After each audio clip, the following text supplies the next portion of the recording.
कहाँ हमले हुए। लेकिन इसके अलावा एक बहुत बड़ा अपडेट आ रहा है अमेरिका से। बताया ये जा रहा है कि डोनाल्ड ट्रंप को अमेरिकन इंटेलिजेंस एजेंसीज की तरफ से एक खुफिया रिपोर्ट सौंपी गई है और जिसमें ये कहा गया है कि ईरान ने एक बड़ा प्लान तैयार किया है कि हो सकता है आने वाले कई महीनों तक, हो सकता है साल से भी ज्यादा, ईरान हॉर्मूज को नहीं खोलेगा, स्ट्रेट ऑफ हॉर्मूज को ईरान नहीं खोलेगा। इस तरह की जानकारी डोनाल्ड ट्रंप को दी गई है, जिसके बाद डोनाल्ड ट्रंप ने चेतावनी जारी करते हुए कहा कि अगर 48 घंटे में ईरान ने हॉर्मूज को नहीं खोला तो ईरान को बर्बाद कर दिया जाएगा। अपने सोशल मीडिया पर डोनाल्ड ट्रंप की तरफ से यह वार्निंग जारी की गई है और जिसका टाइम 48 घंटे तय किया गया, जो कि 6 तारीख को शाम को 8 बजे खत्म हो जाएगा। अब सबकी नजरें हैं कि 48 घंटे बाद डोनाल्ड ट्रंप क्या करने जा रहे हैं और क्या ईरान पर कोई बहुत बड़ा हमला होने वाला है। एक बड़ी बैठक होने जा रही है अमेरिका में, इस तरह की जानकारी है, जिसमें अमेरिका की तीनों सेना के प्रमुख शामिल होंगे, डोनाल्ड ट्रंप शामिल होंगे, इसके अलावा इंटेलिजेंस ऑफिसर्स जितने बड़े हैं सब शामिल होंगे। और इस बैठक में अब ये प्लान तय होगा कि अगर ईरान हॉर्मूज को नहीं खोलता है तो इस सिचुएशन में आगे क्या किया जाए। देखिए, मैंने आपको अपने पिछले वीडियो में बताया था, जितने सारे बड़े वॉरशिप्स हैं अमेरिका के, वो एक बार फिर मिडिल ईस्ट में हैं, चाहे जॉर्ज डब्ल्यू बुश हो, अब्राहम लिंकन हो, जेरल्ड आर फोर्ड हो, ट्रिपोली हो। इसके अलावा डिएगो गार्सिया में एक बड़ी प्रैक्टिस चल रही है। बड़ी संख्या में अमेरिकन सोल्जर्स मौजूद हैं जो हॉर्मूज में कैसे ग्राउंड ऑपरेशन किया जाए इसकी तैयारी कर रहे हैं। अब ऐसे में सवाल ये है कि जो ये रिपोर्ट सामने आई कि ईरान हॉर्मूज नहीं खोलेगा, इस पे अमेरिका का अब अगला कदम क्या होगा। देखिए, आप चाहे आसमान की बात करें, चाहे ज़मीन की बात करें, चाहे समंदर की बात करें, तीनों ही एरियाज में अमेरिका की सेना को ज़बरदस्त झटके लगे हैं एक महीने के अंदर। अगर आप एयरप्लेन्स की बात करें, फाइटर जेट्स की बात करें, तो आपने देखा ही कि किस तरह से जो है वो धड़ाधड़ अमेरिकन प्लेन्स गिर रहे हैं। और जो ईरान का जो नया डिफेंस सिस्टम है जिसको लेकर मैंने वीडियो बनाया था, माजिद, उसने जो है सच मायने में अमेरिकन एयरफोर्स के सामने वो चुनौती खड़ी कर दी है जो शायद सेकेंड वर्ल्ड वॉर के बाद पहली बार इतना बड़ा चैलेंज अमेरिकन एयरफोर्स को मिला। ना इराक वॉर में मिला, ना अफगानिस्तान वॉर में मिला, ना ही कहीं और मिल पाया। लेकिन ये पहला मौका होगा सेकेंड वर्ल्ड वॉर के बाद जब अमेरिका के जेट्स इतनी बुरी तरह से क्षतिग्रस्त हो रहे हैं, प्रभावित हो रहे हैं। तो आप देखिए, आसमान वाली जंग जो है उसमें ईरान भारी पड़ता दिखाई दे रहा है। अगर आप ग्राउंड ऑपरेशंस की बात करें, अमेरिका ईरान में कदम नहीं रख पा रहा, हॉर्मूज पर ग्राउंड ऑपरेशन करने की हिम्मत नहीं जुटा पा रहा। और जो नई इंटेलिजेंस रिपोर्ट है वो ये कह रही है कि अगर आपने यहाँ पर सेना भेजी और ग्राउंड ऑपरेशन किया तो उसका नतीजा होगा आप घेर लिए जाएंगे। ईरान की जो सेना है उसने एक मल्टी लेवल तैयारी कर रखी है। मैं एक वीडियो में अलग से आपसे बात करूंगा कि ईरान की क्या तैयारी है। लेकिन अगर ग्राउंड ऑपरेशन होता है तो आप वहाँ पर भी हारेंगे। समंदर में आप देखिए जिस तरह से जहाज जो है, बड़े बड़े वॉरशिप्स अमेरिका के करीब गए ईरान के, लेकिन वो वापस आने शुरू हो गए। चाहे वो अब्राहम लिंकन हो, चाहे जेरल्ड आर फोर्ड हो, उस पर तो सीधा अटैक तक हुआ और आग लग गई उसमें। ऐसी हालत में समंदर में भी जो है वो ईरान भारी पड़ रहा है। और अगर आप बात करें सरफेस टू सरफेस वॉर की, तो आप जान ही रहे हैं कि किस तरह से खुर्रम शहर और फतेह 2 और सेजल और इमाद और कदर, लंबी लिस्ट है ईरान की मिसाइल्स की जिसने तबाही मचा रखी है। यानी डोनाल्ड ट्रंप तीनों ही जंग में हार रहे हैं, चाहे वो समंदर की जंग हो, चाहे ज़मीन की जंग हो, चाहे आसमान की जंग हो। और इसीलिए मुझसे किसी ने कहा कि अगर 100 डोनाल्ड ट्रंप भी आ जाएं तो भी ईरान को नहीं हरा सकते। इसीलिए मैंने ये थंब आज की वीडियो का दिया। तो देखिए, इस प्लान के बाद बड़ा कुछ बदलता हुआ दिखाई दे रहा है कि अगर ईरान ने हॉर्मूज नहीं खोला तो क्या होगा। अगर किसी तरह का ऑपरेशन होता है, देखिए आप अगर हमलों की बात करें, ओरेकल बिल्डिंग पर हमला, इंटरनेट सिटी पर हमला, अगर आप दुबई की बात कर लें, यूएई में लगातार हमले हो रहे हैं और चुन चुनकर आईटी फर्म्स को निशाना बनाया जा रहा है, इंफ्रास्ट्रक्चर को निशाना बनाया जा रहा है, अमेरिका के जो जुड़े ठिकाने हैं उनको निशाना बनाया जा रहा है। फुजेरा पोर्ट पर क्या हुआ आपने देखा। यानी यूएई लगातार निशाने पर है और अब हिट हो रहा है बिजनेस सेक्टर, इकोनॉमी सेक्टर। और इसका अभी तक मैं एक रिपोर्ट पढ़ रहा था, उसमें ये कह दिया गया है कि अभी तक जितना नुकसान हो चुका है अरब देशों को, उसको वापस आने में ही 5 साल, उसकी भरपाई करने में 5 साल लगेंगे।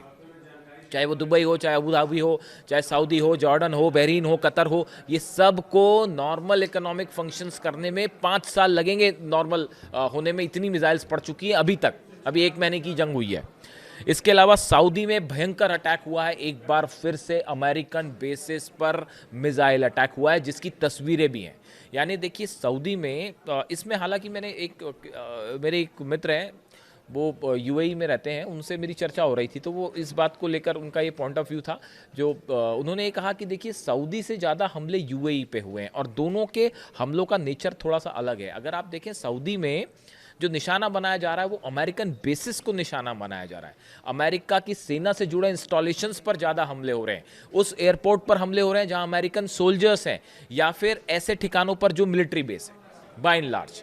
लेकिन यूएई पे हमले कहाँ पे हैं? ओरेकल पर हमला हो रहा है, जो आईटी फर्म्स हैं उनको निशाना बनाया जा रहा है, इंडस्ट्रियल एरिया को निशाना बनाया जा रहा है, इंडस्ट्रियल हब्स को निशाना बनाया जा रहा है। यानी दोनों के नेचर में थोड़ा सा डिफरेंस है। अब ये एनालाइज करने की ज़रूरत है, क्या इसकी वजह ये है कि यूएई ज़्यादा एग्रेसिव है ईरान के खिलाफ एक्शन करने को लेकर, इस तरह की जो बातें हैं। आप देखें बहरीन में एक बार फिर बड़ा हमला हुआ है, मिसाइल अटैक हुआ है बहरीन में, और उसकी तस्वीरें भी सामने हैं, और एक इंडस्ट्रियल और कमर्शियल एरिया है, उसके ऊपर बहरीन पर जो है वो मिसाइल गिरी है और वहाँ पे भयंकर नुकसान की खबर है। यानी बहरीन फिर टारगेट पर है।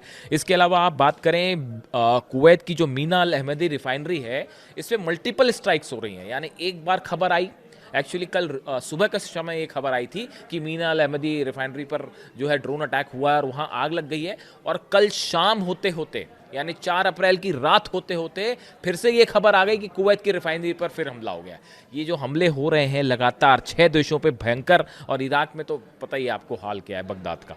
तो ये जो हमले हो रहे हैं ये जवाब है उन हमलों का जो तेहरान पर किए जा रहे हैं। तेहरान में ईरान में भयंकर बमबारी हो रही है। देखिए पुलों पर निशाना बनाया जा रहा है, यूनिवर्सिटीज़ पर निशाना बनाया जा रहा है, अस्पतालों पर निशाना बनाया जा रहा है। ऐसा लगता है कि एक जो ये अगर ये पायलट वाला कांड नहीं होता, अमेरिका के 5 जेट्स जो गिरे अलग अलग हेलीकॉप्टर समेत, अगर ये ना गिरे होते और खासकर वो पायलट ना गायब हुआ होता, तो शायद ये हमले और कहीं ज़्यादा हो गए होते। ये जो इजराइल की तरफ से 2 स्ट्राइक थोड़ी कम की गई, उसकी वजह ये थी कि अमेरिका वहाँ पे खोज रहा था अपने पायलट को।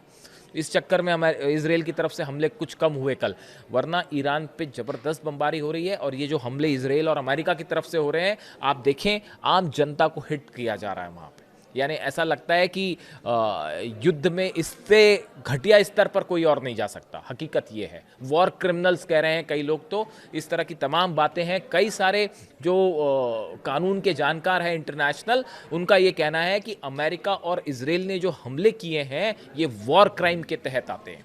जिस तरह से स्ट्राइक की गई है ईरान में और इजराइल में, छोटे छोटे बच्चों को निशाना बनाया जा रहा है। आप हालात देखिए बहुत, लेकिन उसके बाद भी ईरान जुटा हुआ है। मैं अगले वीडियो में आपको एग्जैक्ट बताऊंगा कि ईरान की क्या प्लानिंग है और ईरान अब आगे क्या करना चाहता है। लेकिन आप देखिए जो हॉर्मुज वाली फिर से एक बात है कि अब डोनाल्ड ट्रंप आगे क्या करेंगे। डोनाल्ड ट्रंप बुरी तरह से फंस गए हैं कि अब अगर ग्राउंड ऑपरेशन करते हैं तो ग्राउंड ऑपरेशन करने के लिए उनको चाहिए अरब देशों की मदद। बिना अरब देशों की मदद के ग्राउंड ऑपरेशन नहीं हो सकता, क्योंकि आप ईरान के 1000 किलोमीटर के डिस्टेंस पर जैसे ही अमेरिकन जहाज आए, चाहे वो ट्रिपोली आए, चाहे अब्राहम लिंकन आए या जेरल्ड आर फोर्ड आए, उस पर सीधा मिसाइल स्ट्राइक्स होंगी। यानी ये डिस्टेंस आपको मेंटेन करना है। दूसरी चीज़ ये है कि अगर ग्राउंड ऑपरेशन आप करते हैं तो बिना बैकिंग के वो ग्राउंड ऑपरेशन नहीं हो सकता। लगातार इस तरह की खबरें आई। देखिए परसों रात को एक इंटरेस्टिंग खबर थी। इंटरेस्टिंग क्या खबर थी? हमलों की खबर थी। केशम आइलैंड पर बड़े बम्बार्डमेंट की कोशिश हुई, और इस तरह से कोशिश हुई कि इन आइलैंड्स के बीच में ईरान का संपर्क तोड़ने की कोशिश की गई। मूसा आइलैंड है, केशम आइलैंड है, खार्ग आइलैंड है। ये 3 जगह ऐसी हैं जिस पर कब्जा करना बेहद ज़रूरी है अगर आप हॉर्मुज को कंट्रोल करना चाहते हैं। अमेरिका की ये कोशिश है, जो बम्बार्डमेंट हो रहा है, ये इनकी लोकेशंस तय कर ली गई हैं कि कहाँ पे एक साथ B-2 बॉम्बर्स बड़ी संख्या में बम्बार्डमेंट करेंगे और उसकी आड़ लेके पैराट्रूपर्स नीचे उतरेंगे। यहाँ तक का तो हो गया प्लान, लेकिन आप नीचे उतर जाएंगे तो ईरान की सेना कह रही है हम इंतज़ार कर रहे हैं आपका कि आप नीचे तो आ जाएंगे, उसके बाद आप वापस कैसे जाएंगे। सवाल ये है, क्योंकि यहाँ तो प्लेन्स गिर जा रहे हैं, F-35 F-15 नहीं बच रहा है, तो वो कैसे हेलीकॉप्टर्स आएंगे और उसको उतार के फिर उसके बाद बैकअप कैसे होगा। ये जो बैकअप वाला प्लान है, यहाँ पर आके फंस गए हैं डोनाल्ड ट्रंप और अमेरिका की सेना। और इसी वजह से डोनाल्ड ट्रंप को ये कहना पड़ जा रहा है बार बार कि अब हॉर्मुज हम नहीं खुलवाएंगे, ये दूसरे देशों का काम है, जबकि हकीकत इसके अपोजिट है। अमेरिका एक बड़ा प्लान करके चल रहा है हॉर्मुज पे एक्शन का, लेकिन बात वही है कि ईरान जो है वो तैयार बैठा है उसके लिए। यानी आप देखें कि हॉर्मुज जो है ये ईरान की एक बहुत बड़ी जीत हो गई है हॉर्मुज में। जैसा पहले कहा जा रहा था कि अगर ये बंद हो गया और अगर एक आध साल बंद रहा तो उसके बाद आप देखिए कितना बड़ा इकोनॉमिक क्राइसिस होगा, और फिर वो उसी ओर इशारा कर रहा है कि सत्ता परिवर्तन अमेरिका में हो जाएगा, ईरान में नहीं। इसके अलावा देखिए इजराइल से भी खबरें हैं। इजराइल में लगातार बड़े हमले हो रहे हैं। सेंट्रल इजराइल में सीधा मिसाइल्स ने हिट किया है। नेगेव में लगातार हमले हो रहे हैं। नेगेव और ऐसा लग रहा है कि डिमोना को जिस तरह से निशाना साधा जा रहा है। बुशर में एक तो हमले हुए, बुशर पे न्यूक्लियर प्लांट के बेहद करीब मिसाइल गिरी है, जिसको लेके ईरान ने IAEA से भी संपर्क किया और जानकारी दे दी गई कि हिट किया गया, हमारे न्यूक्लियर प्रोग्राम के पास मिसाइल गिरी है और न्यूक्लियर सेंटर के पास, और उसका नतीजा था नेगेव में भयंकर हमले किए ईरान ने और डिमोना के पास मिसाइल्स गिर रही हैं। यानी ऐसा लग रहा है कि ये परमाणु सेंटर्स के बीच जो खेल चल रहा है, ये किसी दिन एक ऐसा धमाका करेगा जिससे कुछ भी नहीं बच पाएगा। और इसको लेकर हर न्यूक्लियर साइंटिस्ट इस बात को समझ रहा है कि यहाँ क्या हो रहा है। ये डिमोना और बुशर और नतांज और इस्फहान में जो हमले हो रहे हैं और उसका इधर जो डिमोना पर हमले हो रहे हैं, इसका नतीजा किसी दिन इतना भयंकर हो सकता है कि ये सब कुछ बदल कर रख देगा। तो अब हालात ये हैं कि जंग कम होने और ख़त्म होने की बजाय पहले के मुकाबले कहीं ज़्यादा तेज हो गई है। इससे जुड़ा जो भी आगे अपडेट होगा मैं आप तक पहुंचाऊंगा। वीडियो कैसा लगा कमेंट करके ज़रूर बताइए। Thank you so much.